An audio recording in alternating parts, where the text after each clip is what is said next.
Hello and welcome to Glitch Cube, we're a gaming podcast. Each week, we take a deeper look into the art of video games. As always, I'm Christian. And I'm Chris.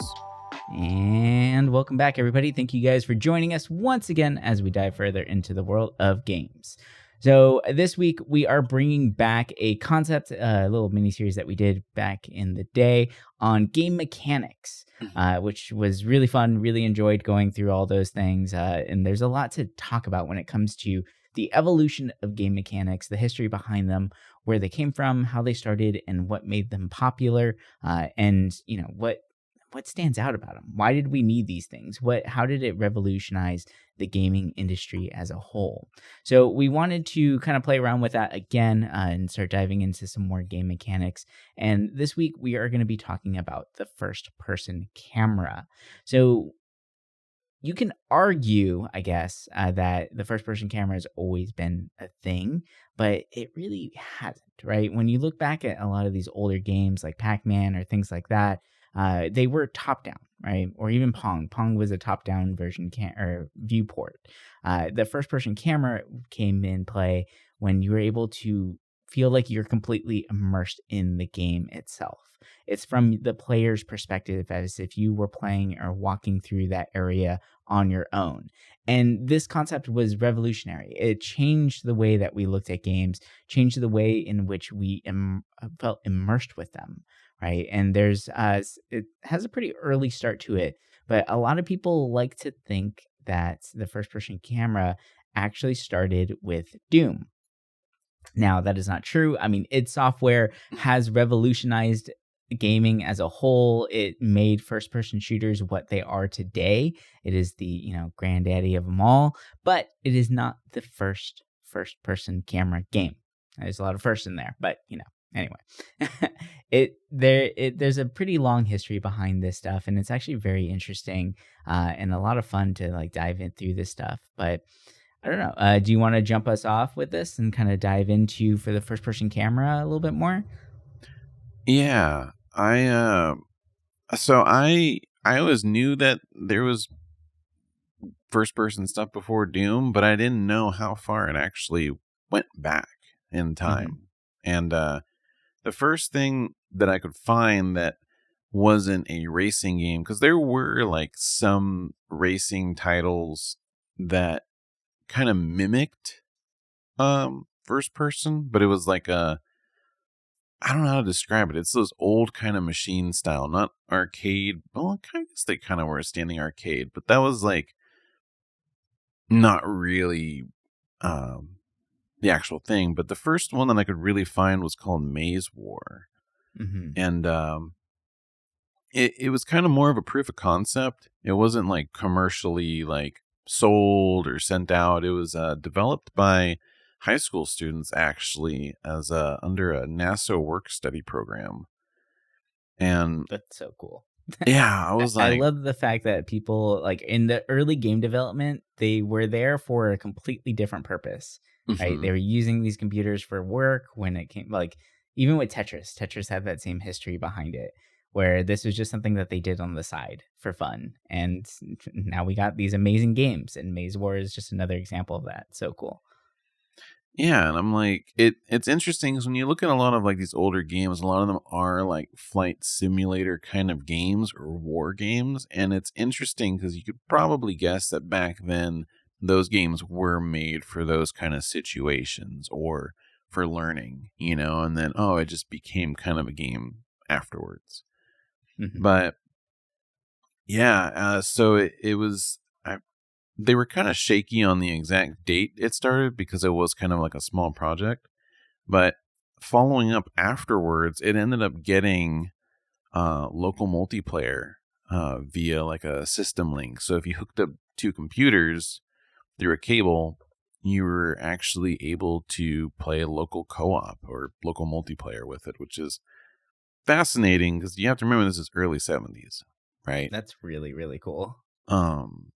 And the map, to give a visualization of it, it's very, very basic. The map is kind of this wireframe maze, and you shoot down enemies, and it's kind of fascinating. It's very basic looking, but to think they were able to make that back then is kind of bonkers. Yeah, they did a really great job with it. As far as the like movement throughout the map, it's very like you just tap, the arrow keys to move forward, left, right, things like that. But it's the way that it redraws every single frame is very, very well done. Like you really do feel like you are walking through a maze, that you're actually traversing, and the perspective lines are changing with you. Like if for a game made in 1970s, like very early 1970s, I'm fascinated by this, and though I don't know, I love the wireframe look. Regardless, I think it's still really really cool. And the fact that they even have like a HUD map that you can look at, like they put a lot of work into this game, which is super super cool. And then the fact that they figured out multiplayer aspects to it too is pretty amazing. That's especially for back then. Like that's a lot of work to do for just some high school kids, right? Like it's pretty brilliant that they were able to come up with this stuff. And it's crazy to think that a lot of these early games that really revolutionized everything and really changed the way that we look at gaming as a whole, most of them weren't made to be sold. They were just like fun projects that got passed around the office, this being one of them, right? And then once again, Tetris was another example of that, but then it blew up to this huge thing. Maze War didn't blow up the way that Tetris did, but it did give like people like id Software the perfect framework to build off of, to show that this is a concept that actually can do something with it, like that there is some weight behind this, right? So I'm curious, what is the first person game that you can remember playing? Oh, I feel like it's kind of a tie. Well, growing up, I mean, we still had arcades, so I feel like I can give an arcade option and I can give a console option. So for me, the first probably experience of it was Time Crisis. Oh god, I love that game. Like, rail shooters like that, I always loved. And kind of, I don't want to say growing up, it wasn't like my mom was against me playing a shooting game, but it, There's a stigma, there, yeah. yeah, especially back then with like Doom and all that. But I would say, I think the first one I played, um, was maybe uh, that Alien game on the PS1, the The Alien. Area 51, is that what No, it is? No, no, it's the Alien It's not Resurrection. Um, no, that just came out. yeah, let's see, I forget. Yeah, Alien Trilogy, and Okay. it was interesting because it already had dual stick capabilities. It was one of the first games I think to actually have that utilized. And so that's why for me, I guess I was kind of spoiled in that sense because that's kind of what I was used to, right? Um, and it was a cool game. I really want to go back to it because I was pretty young when I played it, and I really liked it a lot. And when I've looked it up, kind of like to chase down nostalgia for it, people like still highly praise it because of that technology in it. And it Right. was it was one of the first games to use 3D motion capture technology, or at least with Acclaim's company. But That's um, cool. yeah, it's a really cool game. I thought it was really cool, and it made me interested in playing those games, even though I didn't end up finishing Doom or Quake until, just last year. Like for me, I kind of, after that, just went on to more modern shooters, I guess. But what about Mm. you? So, I mean, the first memory I have of actually playing a first person game was Battlezone. So, Mm, Battlezone, for people who don't know it, it's a wireframe style game, once again, because, it's an older title. And I played it on an arcade cabinet that my uncle was restoring at the time. I think I don't remember what he was doing, but I think he got a job at an arcade and he was able to take some of them home if they needed some like maintenance work or whatever it was. Because for some reason he had that there for a little while, and then I guess he had to bring it back. But like I loved playing this game. It was so cool, such an amazing concept, and the first person aspect of it is a little, it's simple. It's very, very simple. I mean, the gameplay is incredibly simple itself, where you just kind of drive around and you shoot wireframe tanks. But what I really liked about it was the actual like scenery that was there.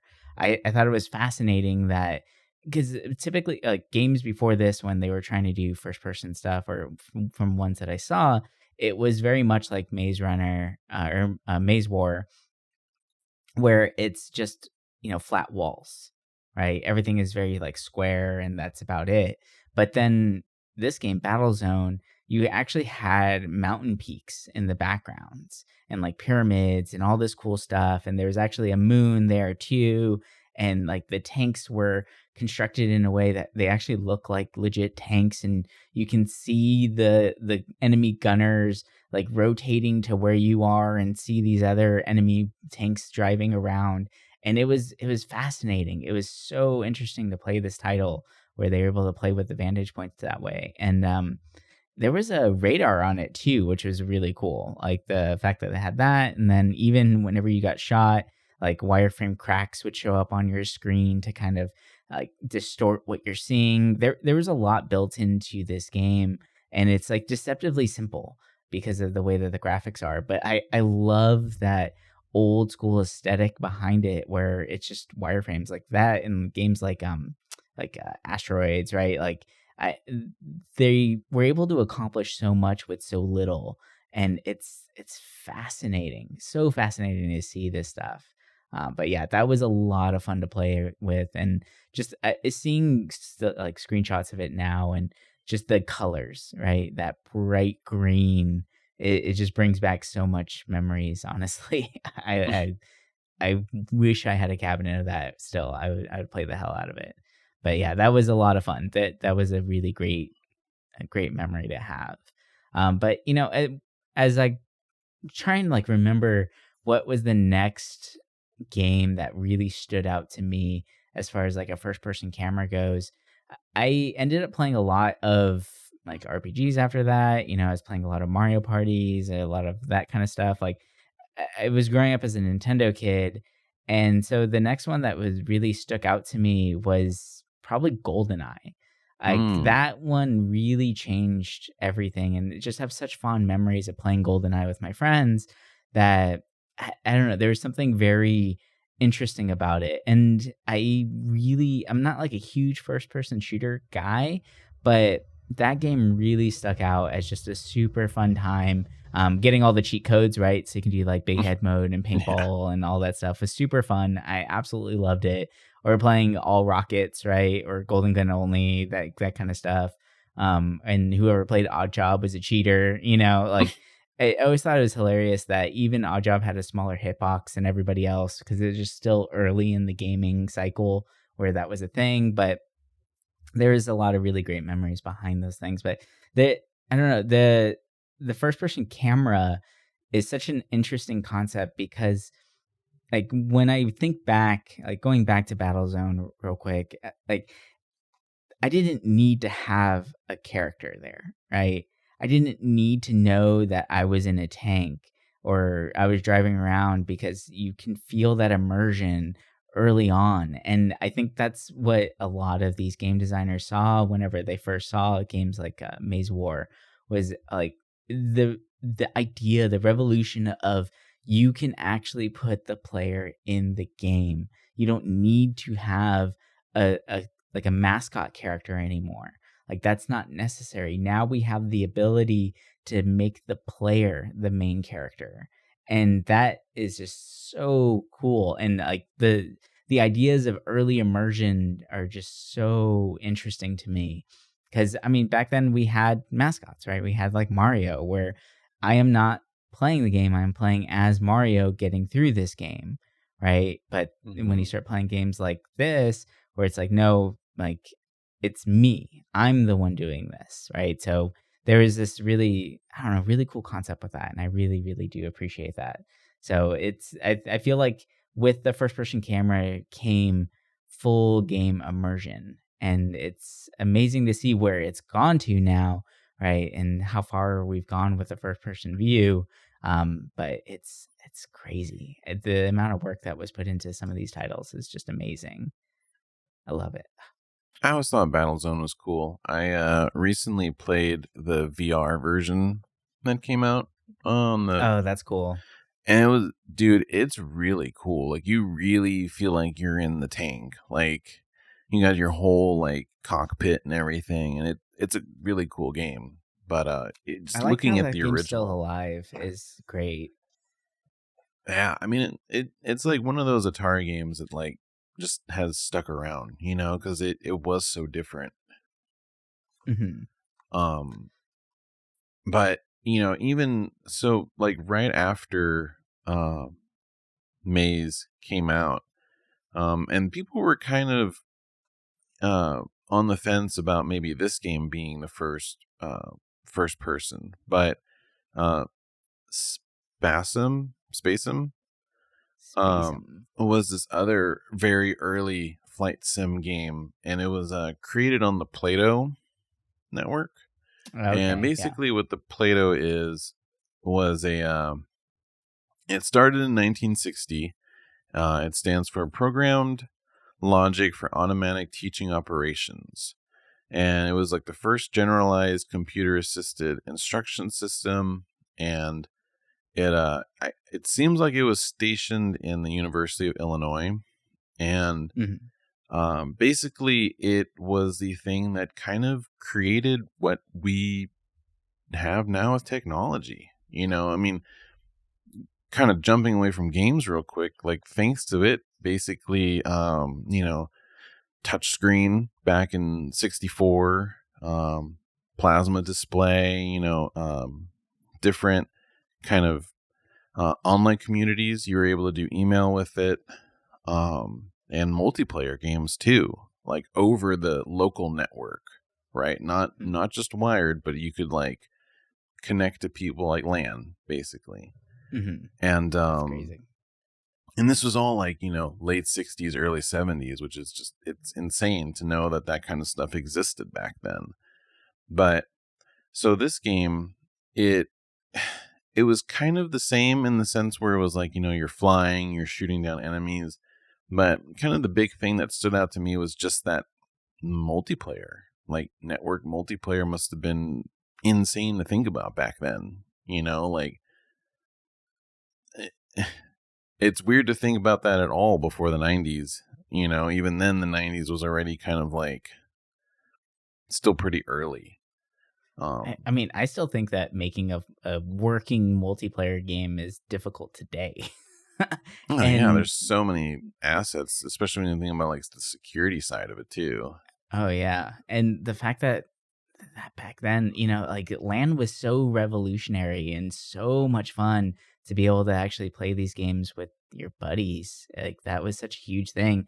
I remember playing Quake in the basement with my uncle, and he had like six Mm. computers all hooked up to each other and like all this stuff, right? Like it's just so crazy to see, and just thinking that oh my god, I'm playing with my family who's in different parts of the room, and they all have their own computers, and how crazy and revolutionary is this? And I guess I'm aging myself there a little bit, but like that wasn't that long ago where that was still such a fresh and new concept to be able to do that. And then now, of course, like we can play with each other from anywhere in the world, but like it wasn't that long ago where you had to actually be in the same room as somebody, and like that's huge to see this stuff. And I think what was really cool about that, especially playing some of these like first person shooter games, was it's the first time where you, like I said, like you're fully immersed in the game, right? And then you can see someone else in the game, right? Like you can see this character that is no longer just an NPC or like a monster that is following a very strict pattern trying to get to you. This is another human with sporadic movements and doing their own thing, and they, from their viewport, they can see. I don't know. There was just something kind of magical about that moment, of the first time playing that online together, because like you have this fully immersive experience, but now you're a character in someone else's game, and it was crazy to think about. Like that was so revolutionary and so nuts. And just think about now, like just how magical that is and how much we take it for granted nowadays. Where like this was amazing. This was such an amazing concept that we just didn't know we could do, right? Like I don't know, there's something so cool about that. Like watching your buddy strafe in front of you and do stupid things and run around you in circles, right? Like there's something so amazing about that.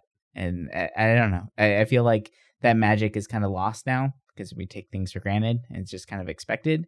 But like that was huge. That was something that we just didn't have back in the day. Listen to me now. Back in my day, yeah. I know. I remember going to LAN centers and like playing like Halo 2 and Quake on like community ones or like Counter-Strike 1.6, and it was just crazy to think like, oh, this is that kid sitting right next to me, but it's like he's being a little idiot too, just like me. Like it was such a cool thing to see. It felt so real. And It made it yeah. funny, and like watching people miss jumps was hilarious, right? Like it Mm-hmm. made it where it's no longer frustrating. It's just hilarious to watch people do this. Or like you would sit there and play with people and you'd be getting sniped from somewhere, and it's like I didn't even know you can get up there, right? And Yep. now you start exploring the map and start figuring out how to traverse better and kind of glitch the game a little bit, right? Like it created the sense of wanting to explore these games more, that on the surface you didn't feel like you needed to explore anything at all. Like it felt like I was just running and gunning, right? But there was so much more built into these titles. So it was a really cool experience being able to share that. This is the first time where you can like really share this experience with somebody else. And I think like that first person camera really like sold it. It made it where you're just like so engrossed and wrapped in this game that it was just so much fun to share that with. Yeah. And it's interesting when you brought up Battlezone, because when you look at it, Battlezone was basically the first, commercial first person game, right? Yeah. It was the first 3D too. And then I the like how other, that's classified as 3D. I know, I'm like, but it counts. It counts. Yeah. And you look at Star Raiders was the other big Atari game, and that was more on the 2D side, but that was another, big one for back then. Hmm. And then kind of dialing it back real quick too, when I was talking about those racing games, so the first really true first person racing game was called Nürburgring 1. I know I'm butchering that, but it came out I think in 1976, and it was an Okay. arcade cabinet, and it honestly looked pretty cool for an old racing game. Like it's weird that you didn't really see that many first person racing games until way later, when you think it wouldn't be I don't that know how hard. people can drive in first person.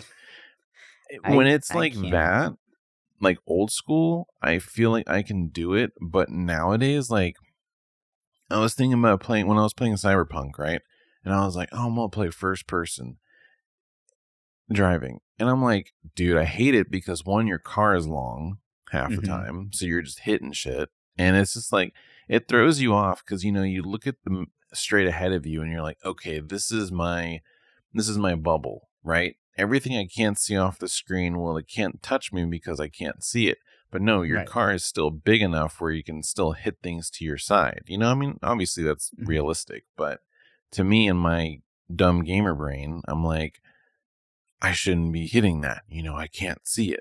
But Well, the field of view is off whenever you're playing yeah, a game, because when you're driving a car, like your field of view is a lot wider than what it gives you whenever you're driving in a car. Like I do remember that in Cyberpunk, where as soon as I got into a car, as much as I love seeing all the detail that they put into the dashboard and everything like that, I had to go third person with the cars.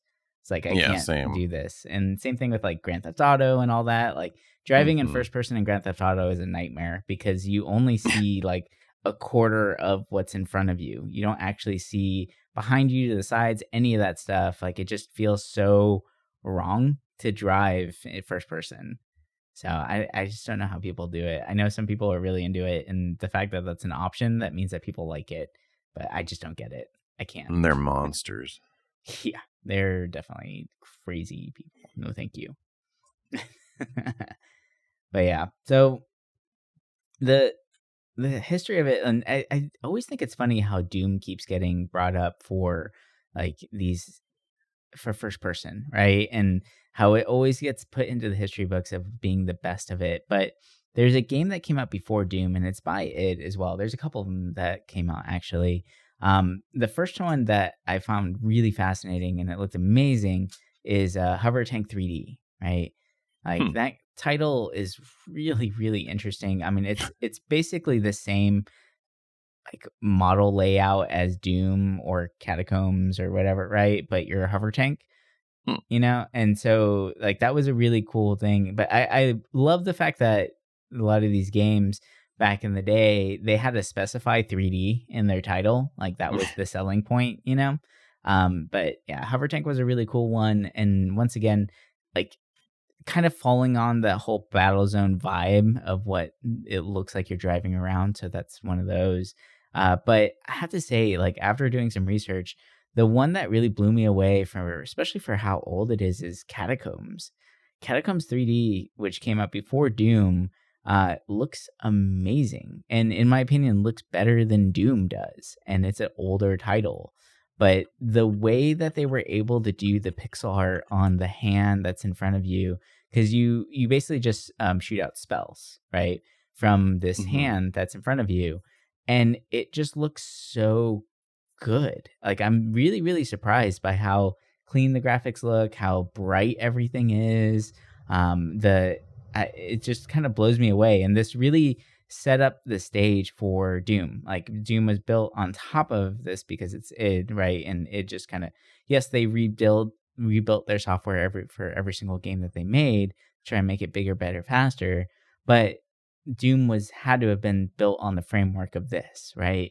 And I don't know, there's something about Catacombs. I definitely want to like go through and actually play this title because it it's pretty phenomenal. Like, from the artwork, the sound design, everything. It's very, very well done. I'm actually very surprised by it.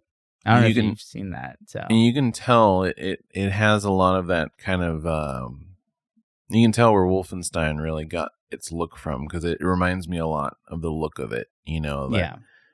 open sky and everything. Like, it's interesting.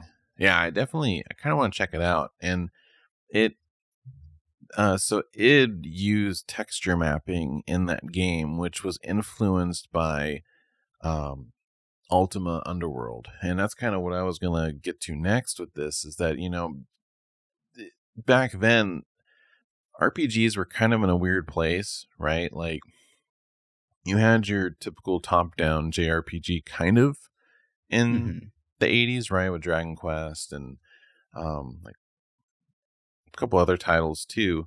But a lot of the times they were dungeon crawlers. And Ultima Underworld really kind of stands out to me, because you look at it and you're like, wow, it's gorgeous for a game. I mean, granted, it came out in 92, right? So they had some kind of nice technology by then.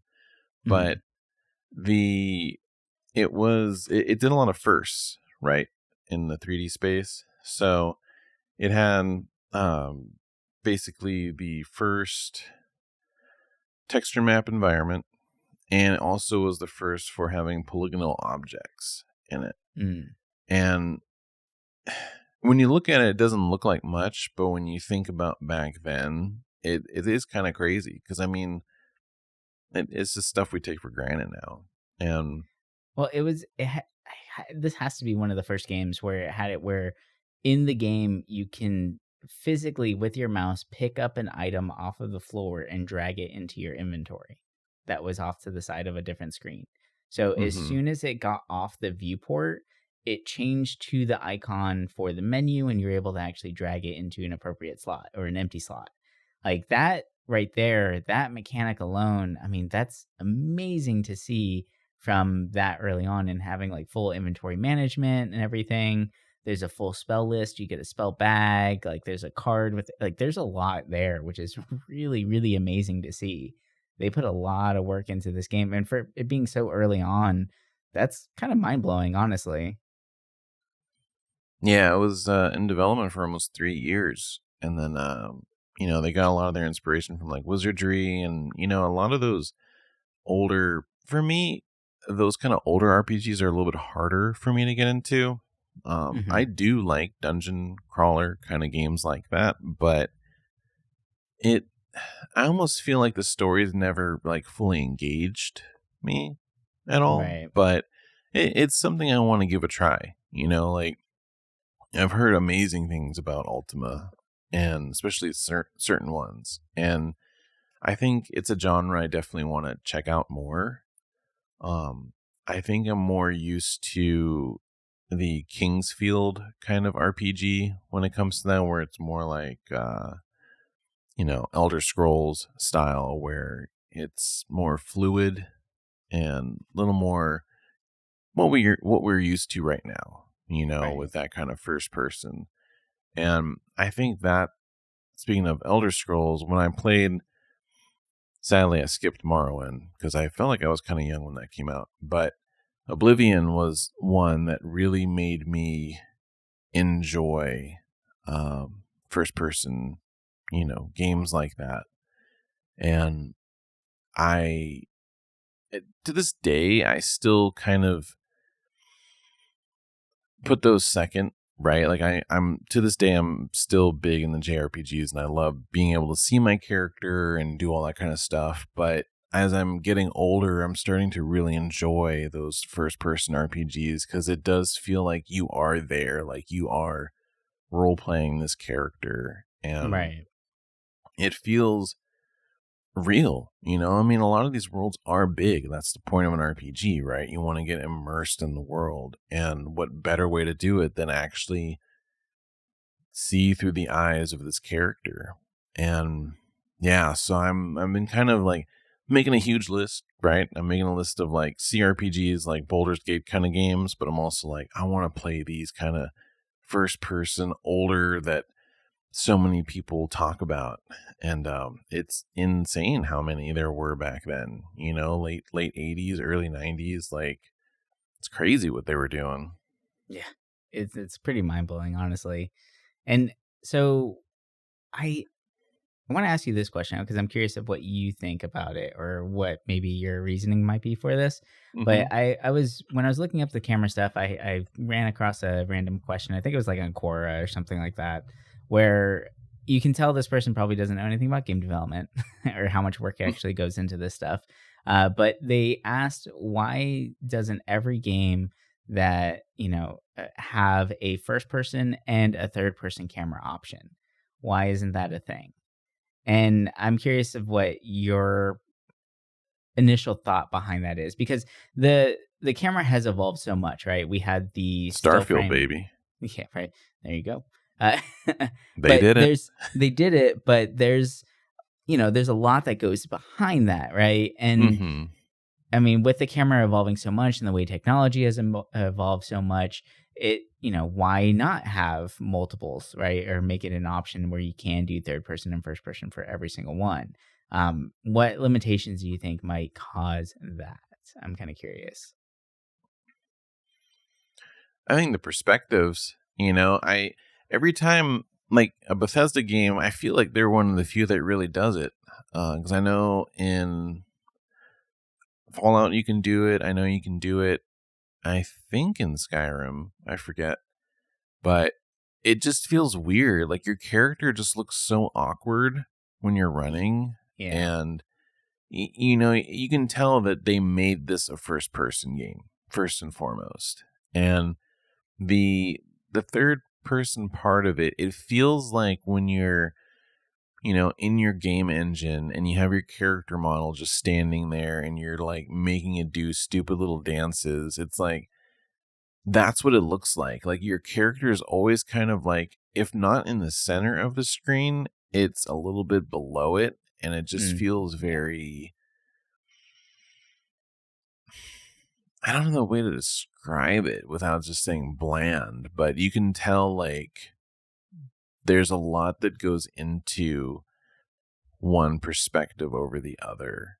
Mm-hmm. And that's something I think that, I don't know how hard it really would be to do that, because I mean, you would think people would be able to perfect that by now. And there is a game coming out soon called Holston, which kind of has that where you're top down, and then when you get into a fight, it shifts into like a first person over the shoulder kind of thing. Right. But as like a true first to third person, I don't know if we're going to see that kind of stuff fluidly until, I don't know, maybe a long time, because that just sounds like a lot of work Yeah. for very little outcome. Yeah. And the fact that not many people would really appreciate how much work actually gets put into that, because yeah, it would be a lot. Or if you, like, for instance, let's say I'm making a first person game and it's single player, right? Like, one of the big things that I don't have to render now in the game is the character model itself, right? So for most of these titles, whenever you're playing, like, let's say you're playing Metroid, right?